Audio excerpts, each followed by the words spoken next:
saya agar mudah dalam menghafal Al-Quran dan seterusnya dan seterusnya. Sambil mencium tangan beliau, minta doa yang baik-baik kepada mereka. Insya Allah doa ayah bunda itu makbul, ya, mustajab. Doa seorang ibu, lebih-lebih seorang ibu ya. Doa bapak ataupun ibu, lebih-lebih doa ibu, itu insya Allah doa yang sangat mustajab untuk anak-anaknya. Oleh karena itu minta doa mereka sehingga mereka berkenan mendoakan kita sesuai dengan yang kita minta, yang baik-baik ya gitu. Nah, setelah itu anak-anak berangkat ke Kutab, apapun kendaraannya, bisa roda 4, roda 2, bisa jadi roda 3 gitu ya. Nah, roda 3 itu apa tatnya? Itu toh, Tosa itu roda 3. Ya toh, siapa tahu gitu ada yang berangkat ke Kutab naik Tosa tapi dikasih tenda gitu ya. Bisa jadi. Becak Nat, ya kebetulan di Kutab ini kan naik turun jalannya, kayaknya nggak ada yang naik becak itu. Kalau Kutabnya ada di Semarang bawah ya, mungkin bisa jadi gitu ya, atau di rumahnya Ustadz di Solo sana banyak becak gitu ya. Tapi kalau di Mangunharjo itu udah naik turun gitu, belak-belok gitu, kayaknya orang nggak mungkin naik becak, capek nanti ya. Nah, jadi apapun kendaraannya, pastikan membaca doa yang diajarkan oleh Rasulullah SAW. Subhanalladzi sakhkhara lana hadza wa ma kunna lahu muqrinin wa inna ila rabbina lamunqalibun. Insyaallah anak-anak sudah hafal, silahkan dipraktekin. Jadi ilmu itu begitu, Nak. Yang sudah diajarkan praktekin, ya, diamalkan. Sering kita menghafal mahfudot bahasa Arab ya. Al-ilmu bila amalin kasyajar bila thamar. Ya, ilmu tanpa amal, tanpa implementasi, tanpa tindakan, tanpa praktek, tanpa pengamalan, itu seperti pohon tanpa buah. Ya, nggak ada manfaat gitu. Nah, selanjutnya adalah anak-anak perjalanan ada pilihan. Ini saran dari Ustadz, selama di perjalanan itu kalau emang kondisinya memungkinkan, karena mungkin sebagian anak-anak kalau ke Kutab kan naik mobil gitu. Murojaah, gunakan waktu selama perjalanan itu untuk murojaah. Nggak usah ikut ribut, ngapain sih jalan tol macet, jalan macet, nggak usah ngomel-ngomel. Antum itu anak-anak, kalian tuh masih anak-anak, tugas kalian itu adalah belajar. Dari rumah dipersiapkan oleh orang tua untuk berangkat ke Kutab, di perjalanan manfaatin untuk murojaah. Atau kalau tidak zikir, lisannya itu digunakan untuk melafadzkan sesuatu yang baik. Dibiasakan sejak sekarang. Kebetulan di jalan macet, ya sudah, itu bukan tugas anak-anak untuk mengomentari. Ini gimana sih? Jam segini kok udah macet, padahal kita berangkat dari rumah sudah pagi-pagi betul. Enggak. Tidak ada ruang untuk lisan kita mengomentari sesuatu yang bukan tugas kita. Tugas kita itu di hadapan Allah menggunakan lisan itu untuk kebaikan. Bisa digunakan untuk murojaah, lakukan itu murojaah di perjalanan, di mobil atau di kendaraan. Misalnya di motor memungkinkan, lakukan itu. Jika memungkinkan untuk zikir. Baca subhanallah walhamdulillah wa la ilaha illallah wallahu akbar. Dan seterusnya. Diulang-ulang. Nah, yang di mobil misalnya karena asik murojaah, saking fokusnya sampai ketiduran gimana tadi? Ya enggak apa-apa. Enggak masalah itu. Lebih baik daripada anak-anak di motor ngalamun.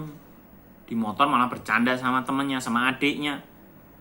Ngobrol ngalor ngidul yang enggak jelas. Lebih baik, lebih bermanfaat ketika anak-anak gunakan untuk murojaah atau berzikir. Syukur-syukur bisa melakukan ziyadah, melakukan menambah hafalan di mobil yang memungkinkan ya. Kalau di motor, Ustadz pernah sih sebenarnya. Ustadz pernah lihat santri Kutab itu diboncengin abiknya naik motor ke Kutab, dia pegang ke mushaf, disandarin di punggung abiknya, murojaah itu. Sempat Ustadz foto. Ustadz sempat foto itu. Ya, tapi yang itu jika memungkinkan ya. Nah, karena kalau itu tidak memungkinkan, kalau misalnya membahayakan ya jangan. Berarti murojaah aja, jangan ziyadah sambil megang mushaf di atas motor roda 2, bahaya gitu ya. Nah, tapi kalau yang mobil insya Allah kan memungkinkan, ziyadah aja, lakukan itu ya. Nah, baik, selanjutnya adalah setelah anak-anak sampai ke Kutab ya, ini inget. Sesampainya di Kutab, jangan lupa pamitan sama ayah bunda atau driver atau sopir yang mengantarkan kalian sampai ke Kutab. Lah yang ngantar bukan ayah bunda kok, enggak apa-apa. Ya, misalnya teman-teman dari Demak ini ada rombongan Pak Yun, salim sama Pak Yun. Beliau ini adalah orang yang diberi amanah oleh orang tua kita untuk mengantar kita, salim.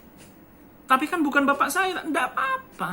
Beliau orang tua, ya, pengganti sementara orang tua kita. Pamitin, salimin, ucapin jazakallah khair, syukron Pak Yun, syukron Pak Tris, begitu ya. Atau siapapun yang jadi driver yang mengantarkan kita sampai ke Kutab, ya, mereka dapat amanah dari orang tua kita, sampaikan salam, cium tangan kalau perlu, kemudian ucapkan terima kasih, jazakallahu khairan atau syukron. Nah, dan jangan kayak anak tanpa kenal terima kasih, udah diantar sampai di Kutab, cepet-cepet buka pintu, keluar jeblesin pintu. Jangan, pelan-pelan, kan sopir masih ada di mobil. Anak-anak jangan seenaknya nutup pintu kenceng-kenceng. Ini bagian dari adab, ya. Nah, segala sesuatu itu harus diperhatikan, harus diingat-ingat bahwa di situ ada adabnya. Nah, jadi Ustaz ulangi, ketika anak sudah sampai di Kutab, pastikan pamit dengan siapapun yang mengantarkan sampai ke Kutab. Kalau orang tua, ya salimin lagi, ya. Kalau itu driver atau sopir yang diutus oleh orang tua kita, sampaikan salam, ya, salimin tangannya, yang laki dengan yang laki gitu ya. Kemudian ucapkan terima kasih, jazakallahu khairan, atas bantuannya sudah mengantarkan sampai ke Kutab gitu. Ya, baik. Begitu sampai di Kutab, anak-anak perhatikan, cari semua ustadz dan ustadzah, salimin tangan mereka, ucapkan salam kepada mereka, jabat tangan mereka, cium tangan mereka. Ya. Nah, jadi jangan anak-anak yang nunggu nanti paling didatengin ustadz ini, biar ustadznya ada yang datang ke saya, nanti saya baru mau salim kalau udah didatengin. Jangan. Kita sebagai santri datang, di mana beliau berada, datengin. Kalau beliau sedang duduk di lantai, artinya di bawah, bukan di atas kursi, ustadz berharap kalian nyaliminya juga dalam kondisi duduk. Jangan kita datang, lihat ustadz duduk di bawah, nggak pakai duduk, kita salim, assalamualaikum tat. Ya Allah, wal'iyadzubillah, naudzubillah, ini bukan sebuah adab seorang santri terhadap gurunya, gitu, ya. Loh, tapi kan yang penting aku salam kepada beliau dan salim tangannya, tat. Bukan begitu adab yang baik, ya. Karena beliau dalam kondisi duduk, maka kita harus sama-sama duduk gitu loh. Kan nggak mungkin kita lebih rendah itu, mau ngelobangin itu lantai biar kita lebih rendah. Enggak begitu. Beliau duduk, kita ikut duduk. Salam, ucapkan assalamualaikum, kemudian jabat tangan, dicium. Yang santri purta dengan ustadznya, yang santri putri dengan ustadzah-ustadzahnya. Baik. Selanjutnya anak-anak meletakkan tas di ruang kelas masing-masing, jaga kondusivitas, ya. Kalau di situ ada ustadz-ustadznya duduk, anak-anak jangan lari-lari. Ini yang ustadz sampaikan kepada Kutab awal 3 sampai Konuni 4. Artinya, yang notabene kalian sudah paham dengan adab-adab di Kutab, sedikit banyaknya sudah paham gitu ya.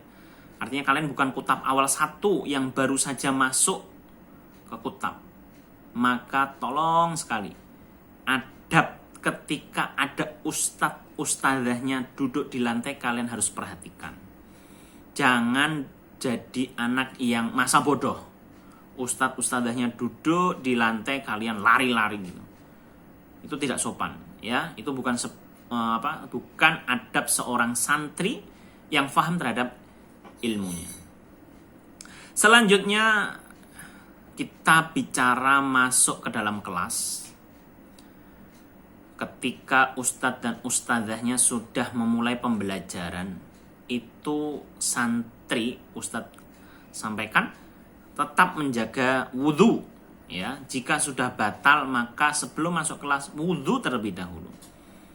Yang kedua, ketika ustadz ustadzahnya sudah memulai pembelajaran, pastikan santri tidak melakukan pembicaraan apapun, tidak memotong penjelasan ustadz dan ustadzah, tidak ngobrol dengan teman samping kanan maupun kirinya,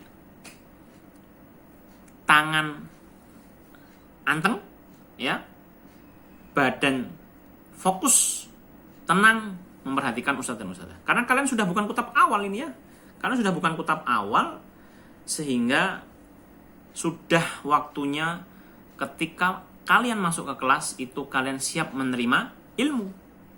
Ya, anak-anak bayangin saja kalau diibaratkan kalian itu gelas dan ustadz itu adalah teko yang berisi air gitu ya. Ketika teko yang berisi air ini akan mengisi air ke dalam gelas dan gelasnya ini gerak-gerak, geraknya tidak terkendali, kira-kira bisa nggak itu masuk dengan baik air ke dalam gelas? Ustadz yakin kalian pasti bisa menjawab, nggak bisa. Nggak bisa masuk dengan baik. Andai pun ada yang masuk, itu hanya sebagian saja, mungkin bagian kecil itu.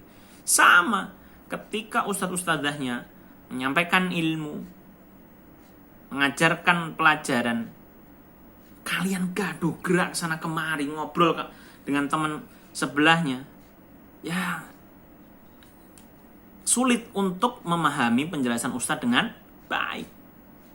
Dan itu bukan adab seorang santri terhadap gurunya. Oleh karena itu, jika sudah dimulai pembelajaran, santri diharap tenang dan fokus mendengarkan penjelasan ustadz dan ustadzahnya. Ya. Kemudian selanjutnya ketika ustadz dan ustadzah sudah mempersilahkan boleh menulis, apa yang disampaikan oleh ustadz ustadzah itu dicatat. Dicatat ya. Jika sudah diizinkan untuk mencatat, catat. Ya, karena ingatan kita itu terbatas. Hari ini kita disampaikan seperti ini, kalau nggak dicatat, lupa itu besok. Apalagi lusa, apalagi sepekan yang akan datang, udah lupa. Maka agar tidak mudah lupa, apa yang sekiranya bisa kita catat, kita catat. Ya, nah, itu anak-anak yang perlu diperhatikan ketika sudah di dalam kelas. Dan yang terakhir, ketika ustadz dan ustadzahnya sudah mempersilahkan atau mengakhiri pembelajaran, mengakhiri kegiatan belajar di kelas, dan mempersilahkan anak-anak untuk meninggalkan tempat, jangan lupa untuk pamit kepada mereka. Sama ketika kita mau meninggalkan orang tua tadi, kita pamit kepada orang tua untuk berangkat ke kutab. Nah, ini ketika anak-anak sudah selesai belajar di kutab, mau pulang ke rumah, ya, mau pulang ke rumah, kemudian pamit. Jangan lupa pamit sama ustadz dan ustadzahnya.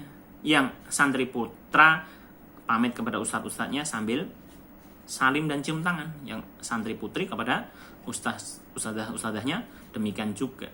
Ya.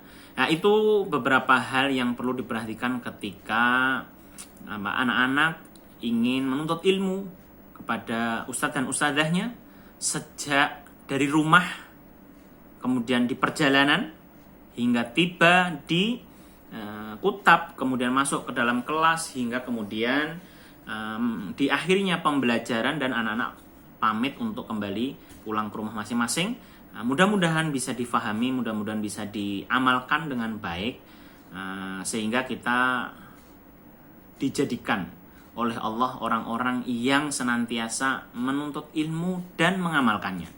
Ya, dengan begitu kita berharap keberkahan ilmu itu senantiasa meliputi kita semua. Sesuatu kalau diberi keberkahan oleh Allah pasti akan bertambah kebaikan, karena keberkahan adalah bertambahnya satu kebaikan di atas kebaikan yang lainnya. Akhirul kalam, wa qulu qouli hadza astaghfirullah li wa lakum. Sebelum Ustadz akhiri, Ustadz akan beri pertanyaan sebagaimana yang Ustadz janjikan tadi. Pertanyaan adalah, sebelum Ustadz membacakan pertanyaan, Ustadz sampaikan dulu, Ustadz ulangi dulu tata cara pertanyaan ini. Jadi menjawabnya adalah anak-anak nanti menjawab pertanyaan ini dengan direkam pakai handphone orang tua ya, izin dulu sama Abi Umi. Boleh langsung seketika karena memang Ustadz butuh 3 orang tercepat gitu ya. Jadi syukur-syukur begitu video ini sudah dikirim ke orang tua, kemudian anak-anak menyimak dari awal sampai akhir dan mendengarkan pertanyaan ini langsung selesai. Anak-anak jawab pertanyaan itu dengan direkam pakai video call, kemudian dikirim ke Ustadz.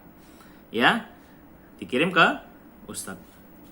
Nomor Ustadz adalah, Ustadz bacain ya, 089 816 230 69. Ya, itu nomor satu-satunya nomor Ustadz ya, yang itu sudah termasuk WhatsApp, sehingga nanti anak-anak bisa kirim ke nomor tadi melalui WhatsApp video jawaban dari pertanyaan berikut ini.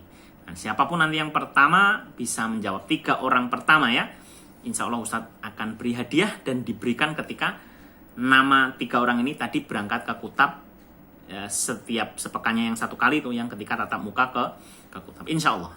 Jadi pertanyaan adalah begini. Berhubungan dengan belajar atau menuntut ilmu, Rasulullah SAW itu pernah menjelaskan bahwa menuntut ilmu itu adalah jihad fisabilillah. Ya, anak-anak pasti ingat ya bahwa menuntut ilmu itu seperti nilainya orang jihad fisabilillah. Pertanyaan adalah, sebutkan hadis yang menjelaskan tentang menuntut ilmu itu adalah jihad fi sabilillah. Ya, baik. Jadi anak-anak cukup merekam atau menghafal tadi ya hadis, insya Allah sudah disampaikan tuh, sudah sering disampaikan ketika masa di Kutab sebelum masa pandemi ini ya. Nah, nanti anak-anak silahkan rekam sambil membaca hadis yang menjadi dalil bahwa menuntut ilmu itu adalah jihad fi sabilillah. Kurang lebihnya ini yang bisa Ustadz sampaikan. Mudah-mudahan bermanfaat. Kurang lebihnya Ustadz mohon maaf jika ada salah kata atau salah penjelasan, itu semua datangnya dari Ustadz. Dan jika ada hal-hal yang baik ya dari penjelasan Ustadz, itu semua datangnya dari Allah. Dan kita akhiri pertemuan hari ini dengan membaca doa kafaratul majlis. Subhanakallahumma wa bihamdik asyhadu an la ilaha illa anta astaghfiruka wa atubu ilaik. Kurang lebihnya mohon maaf. Assalamualaikum warahmatullahi wabarakatuh.